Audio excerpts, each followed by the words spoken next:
Let me ask you something. Have you ever walked into a room and completely forgotten why you went there, or found yourself reading the same sentence 3 times because it just won't stick? And maybe you've chalked it up to getting older, maybe you've laughed it off with your family. But here's what almost nobody tells you in that quick pharmacy pickup or that 10-minute follow-up appointment.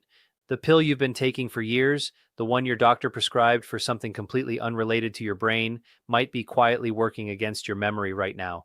I'm not talking about rare side effects in tiny print that nobody reads. I'm talking about drug classes that millions of people over 50 take every single day, drugs that have a documented, well-researched relationship with cognitive decline, brain fog, and in some cases, symptoms that look so much like early dementia that people get misdiagnosed. And here is the part that should make you sit up straight. In many of those cases, when the medication was reduced or switched, the memory problems got better, sometimes dramatically. My name is Dr. Name, and I've spent over 2 decades working with patients navigating exactly this. What I've seen consistently is that people are handed a prescription and sent home, and nobody connects the dots between what they're taking and what's happening in their head 6 months later. So that's what we're doing today. We are going through 9 of the most commonly used medications that have real evidence-backed connections to memory disruption, cognitive slowing, and brain fog, especially as we age. I'll tell you what each one does to your brain, why aging makes the effect worse, and most importantly, what you and your doctor can actually do about it. Stay with me through all 9 because the one that surprises you most is probably not the one you're expecting. And before we get into it, if you have a parent, a spouse, or a friend who's been told it's just normal aging, please share this with them because for some of those people, the answer isn't acceptance. The answer is in their medicine cabinet. Let's start. Number 1 is anticholinergic medications, and this is the category I want you to understand better than any other on this list. The reason I'm leading with this one is that it doesn't have a single drug name. It's a whole class of medications, and they show up everywhere. Bladder control pills, older antihistamines, certain antidepressants, some sleep aids, even certain drugs for stomach cramping. What they all have in common is that they block a chemical messenger in your brain called acetylcholine. Here's why that matters. Acetylcholine is the neurotransmitter most directly tied to learning and memory. It's the chemical your brain uses to form new memories, to retrieve old ones, and to stay sharp in conversation. When you block it with medication, you are essentially putting a chemical hand over your brain's memory center and muffling it. Now, for a 30-year-old, the brain has so much acetylcholine reserve that this muffling might be barely noticeable. But here's what changes as we age. Starting around your 50s, your brain naturally begins producing less acetylcholine on its own. The reserve shrinks. And when you then add a medication that blocks the acetylcholine you do have, you're hitting a system that's already working at a reduced capacity. The research on this is not subtle. A landmark study published in JAMA Internal Medicine tracked over 3,400 older adults for 7 years and found that higher cumulative use of anticholinergic medications was significantly associated with increased risk of dementia, not correlated with forgetting where you put your keys, associated with dementia. The medications in this class that people take most often without realizing what they are include diphenhydramine, which is the active ingredient in Benadryl and in most over-the-counter sleep aids like Zquil or Unisom, oxybutynin, which is commonly prescribed for overactive bladder, certain tricyclic antidepressants, and some older antihistamines used for allergies. If you're taking anything for sleep allergies or bladder urgency, ask your doctor or pharmacist directly, is this anticholinergic? That one question can change everything. Number 2 is benzodiazepines, and if you're taking something for anxiety or sleep that ends in PAM or LAM, this section is for you. Alprazolam, lorazepam, clonazepam, diazepam, temazepam. These are among the most widely prescribed drugs in the world for anxiety and insomnia, and they work. They work by enhancing a calming chemical in the brain called GABA, which essentially turns down the volume on your nervous system. For someone in acute crisis, they can be genuinely helpful. But here's what happens over time, especially in older adults. Benzodiazepines interfere with something called memory consolidation. This is the process your brain uses overnight to take the things you experience during the day and transfer them from short-term storage into long-term memory. When that consolidation process gets disrupted night after night, you don't just feel foggy in the morning, you actually lose the ability to retain information the way you used to. On top of that, as we age, our bodies process these drugs more slowly. The half-life of a benzodiazepine, meaning how long it stays active in your system, can extend dramatically after 60. A drug that a 35-year-old metabolizes in 4 hours might still be partially active in a 68-year-old 12 hours later. So the sedative effect and the cognitive blunting that comes with it lingers into the next morning and then into the next day, and it becomes background noise that people start to mistake for just getting older. The encouraging part?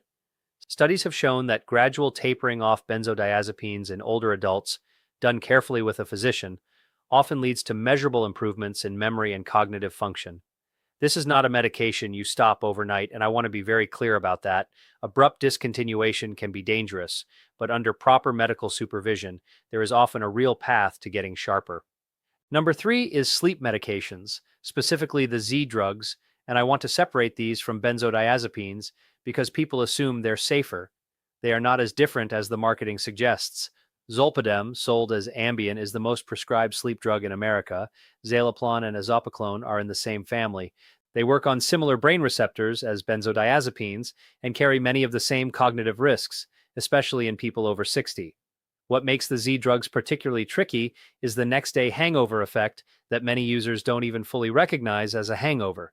Studies using objective cognitive testing, not just how people feel, but how they actually perform, have shown measurable impairments in memory recall and processing speed the morning after taking zolpidem, even when users report feeling fine. There's also a phenomenon called anterograde amnesia with these medications, meaning people can do things, have conversations, even drive while on these drugs and have zero memory of it the next day. That's a dramatic example, but it illustrates something important about what this drug class does to memory encoding while it's active. The FDA actually lowered its recommended dosage of zolpidem for older adults, particularly women, specifically because of these cognitive concerns. If you're on a sleep medication in this class, it's worth asking whether a non-pharmacological approach, CBT for insomnia, sleep hygiene protocols, or even melatonin as a gentler option could work for your situation. Number four is statins, and I want to be careful here because this one is more nuanced than the others, and I know this is going to raise some eyebrows. Statins are prescribed to millions of people to lower cholesterol and reduce cardiovascular risk, and for many people that benefit is real and significant. But there is a subset of patients, and the data suggests it's not a tiny subset, who experience cognitive side effects, memory problems, mental fogginess, difficulty finding words. These complaints are common enough that the FDA added a warning label about cognitive effects to all statin drugs in 2012. Here's the biological reason this can happen. Your brain is the most cholesterol-rich organ in your body.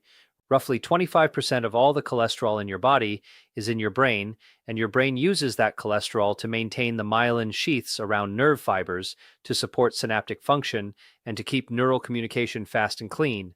Statins work by reducing the enzyme your liver uses to produce cholesterol, but they can cross into the brain and potentially interfere with cholesterol synthesis there as well. Not everyone experiences this. Some people take statins for decades without any cognitive symptoms whatsoever. But for those who do notice a change in their memory or mental sharpness after starting a statin, it is absolutely worth having a conversation with your doctor about whether a different statin, a lower dose, or an alternative lipid-lowering approach might give you the cardiovascular protection without the cognitive trade-off. Do not stop your statin on your own. The cardiovascular risk that medication is managing is real, but you are allowed to advocate for yourself and bring this conversation to your doctor. Number five is beta blockers, and this one is especially important for people managing high blood pressure or heart conditions, which, let's be honest, is a lot of us. Beta blockers like metoprolol, atenolol, and propranolol work by blocking the effects of adrenaline on the heart, slowing the heart rate, reducing blood pressure, and decreasing the heart's workload. They're genuinely effective for what they're designed to do, but the brain doesn't exist in a sealed container separate from the rest of your cardiovascular system. When you reduce blood pressure and slow circulation systemically, you can also reduce cerebral perfusion, meaning the amount of blood and oxygen your brain receives in a given moment. Over time, reduced blood flow to the brain is one of the contributors to what's sometimes called vascular cognitive impairment. On top of that, some beta blockers, particularly the fat-soluble ones like propranolol and metoprolol, cross the blood-brain barrier more easily than others, and once in the brain, they can interfere with norepinephrine signaling, which plays a direct role in attention and memory retrieval. Some people on beta blockers describe a characteristic flatness, a kind of emotional and mental blunting where things feel slightly muted. Reactions are slower, recall takes a half beat longer, and the mental energy that used to feel effortless now requires more effort. If you're on a beta blocker and you've noticed cognitive changes, ask specifically about whether a water-soluble beta blocker, which crosses the blood-brain barrier less readily, might be an option for your situation. Small changes in the specific formulation can make a meaningful difference for some patients. Number 6 is proton pump inhibitors, or PPIs, and I guarantee you this is the one that's going to surprise the most people watching right now. PPIs are drugs like omeprazole, pantoprazole, and esomeprazole, sold under names like Prilosec, Protonix, and Nexium. They're prescribed for acid reflux, GERD, and stomach ulcers. They're also available over the counter, and they are absolutely everywhere. Millions of people take them daily, often for years, often without regular reassessment of whether they still need them. So, what do stomach acid drugs have to do with your memory? The connection runs through vitamin B12 and magnesium. PP is reduced stomach acid, and stomach acid is essential for absorbing vitamin B12 from food. Long-term PPI use is a well-documented cause of B12 deficiency, and vitamin B12 deficiency is one of the most underdiagnosed and treatable causes of cognitive decline in older adults. B12 is not optional for your brain. It maintains the myelin sheaths around your neurons, the fatty insulation that allows nerve signals to travel quickly and cleanly. When B12 drops, those sheaths start to degrade, signals slow down, and people experience memory problems, difficulty concentrating, and mental fatigue that can look almost indistinguishable from early dementia. Beyond B12, some research has suggested that PPs may directly reduce levels of acetylcholine in the brain through a separate mechanism, bringing us back to that same critical memory neurotransmitter from our first entry on the list. If you've been on a PPI for more than a year, ask your doctor to check your B12 level. It's a simple blood test. And ask whether you actually still need the medication at the current dose, or whether lifestyle modifications might let you step down or step off. Number 7 is antihistamines, and we're talking specifically about the first-generation ones. The non-drowsy label is not always what it seems. First-generation antihistamines like diphenhydramine and chlorpheniramine work by crossing the blood-brain barrier and blocking histamine receptors in the brain. And here's the thing about histamine that most people don't know. In the brain, histamine is not just about allergies. It plays an active role in wakefulness, attention, and cognitive processing. When you block it with a first-generation antihistamine, you get sedation, yes, but you also get a brain that is actively suppressed. These drugs also happen to be strongly anticholinergic, connecting them directly back to medication number 1 on this list. So when you take a Benadryl or a classic allergy pill for a few days, you're hitting both the histamine system and the acetylcholine system in your brain at the same time. For a younger person, temporary use is probably fine. But for someone over 60, taking these regularly for allergies or as a nightly sleep aid, the cumulative burden on the brain's memory systems is a real concern. Second-generation antihistamines like cetirizine, loratadine, and fexofenadine do not cross the blood-brain barrier the same way and are generally considered safer for older adults who need allergy management. If you're using anything from the first-generation class regularly, it's a simple and often easy switch to discuss with your doctor or pharmacist. Number 8 is opioid pain medications, and I want to approach this one carefully because people taking opioids are often managing real, significant pain and deserve both honesty and compassion. Medications like oxycodone, hydrocodone, morphine, and tramadol are powerful pain relievers that work by binding to opioid receptors throughout the brain and body. They are appropriate for certain kinds of pain, and I'm not here to dismiss that, but opioids have a direct effect on multiple brain systems involved in cognition.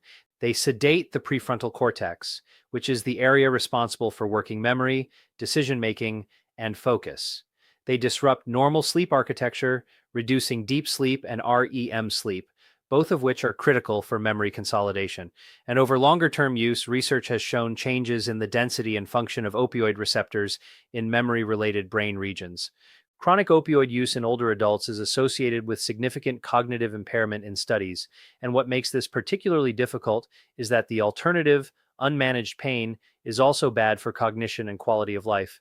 Chronic pain itself activates stress responses that harm the brain over time. The goal is not to dismiss the pain.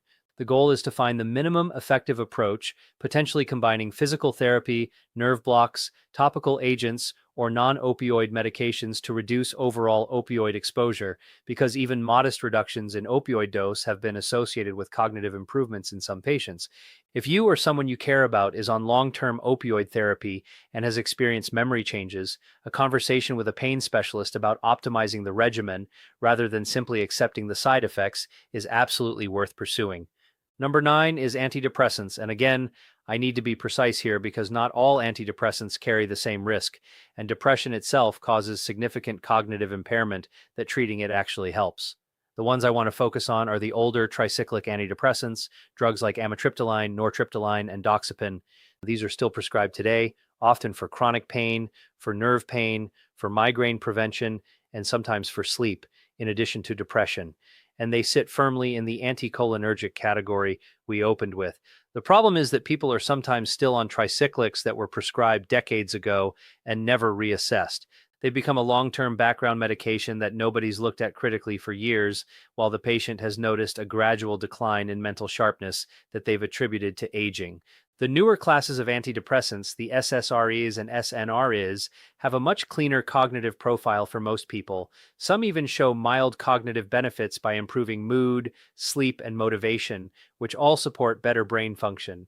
But even within SSRIs, paroxetine stands out as an exception because it carries moderate anticholinergic activity compared to other SSRIs. It's worth knowing if that's what you're on specifically. The core message here is not that antidepressants are bad for memory. Treating depression is good for memory. The message is that the specific medication matters, and older formulations that carry anticholinergic burden deserve regular reassessment. Now let me tell you about a patient I'll call Raymond. Raymond was 71 when his daughter brought him in, worried. He'd been forgetting appointments. He'd repeat himself in conversations. He'd gone to the grocery store and come home without half the things on the list, then couldn't remember going at all. His previous doctor had used the phrase mild cognitive impairment, and the family had started quietly preparing themselves for something much worse. When I sat down and went through Raymond's medications, what I found was a pattern I'd seen before. He was on a bladder control medication that was strongly anticholinergic. He'd been taking a first-generation antihistamine nightly for years because it helped him sleep. He was on a PPI that had never been reassessed since being started during a stressful period 6 years prior. And he'd been on a tricyclic antidepressant at a low dose for chronic back pain, added almost as an afterthought years before. None of those prescriptions was wrong on its own necessarily, but together the anticholinergic burden was stacking up. His brain was working against a chemical headwind every single day. Over the following months, working carefully with his prescribers, we transitioned the bladder medication to a less anticholinergic option. We switched his sleep approach to melatonin and sleep hygiene practices. We checked his B12, which was low, and supplemented it, and we reviewed the tricyclic with his pain specialist, who transitioned him to a different agent. 6 months later, his daughter called my office just to let us know. He was back to doing the crossword. He was following conversations without losing the thread. He was driving himself to his own appointments. He wasn't a completely different person, but he was recognizably himself again in a way that the family had quietly been grieving. That was not a story about aging. That was a story about medication burden caught and addressed. So let me bring this together because there's a through line across all 9 of these medications that I want you to carry out of this video. Your brain at 65 is not your brain at 35.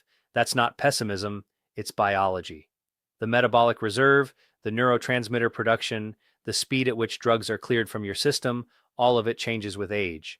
A medication that was appropriately prescribed at 48 may not be the right choice at 68, not because it was wrong then, but because your brain is playing the game with different rules now.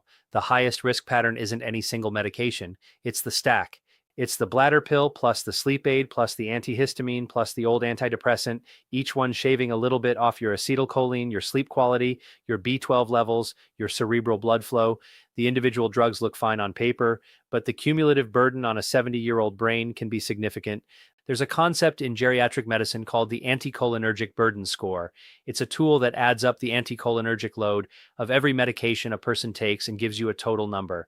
When that number is high, cognitive symptoms are far more likely. Most patients have never heard of it. Most haven't had it calculated. If you're over 60 and on multiple medications, asking your doctor or pharmacist to calculate your anticholinergic burden score is one of the most productive things you can do at your next appointment. Here is what I want you to do this week. 5 concrete steps. 1. Make a complete list of every medication you take, including over-the-counter drugs, sleep aids, allergy pills, and anything you take occasionally but regularly, not just prescriptions, everything. 2. Take that list to your pharmacist and ask them specifically, are any of these anticholinergic? And what is my anticholinergic burden? Pharmacists are genuinely underused for this kind of review, and most are happy to help.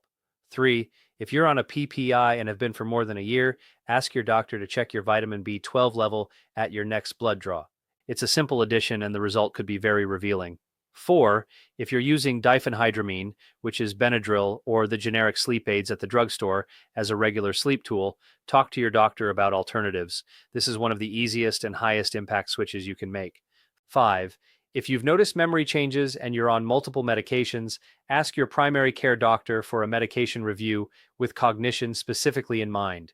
Tell them, I want to understand whether anything I'm taking could be contributing to the changes I'm noticing. That framing matters. It tells them what lens to look through. One more thing I want to leave you with, and this matters enormously. If your doctor or a specialist has used the words mild cognitive impairment or early memory changes, and medication burden has never been fully reviewed as a contributing factor, please do not accept that as the complete picture.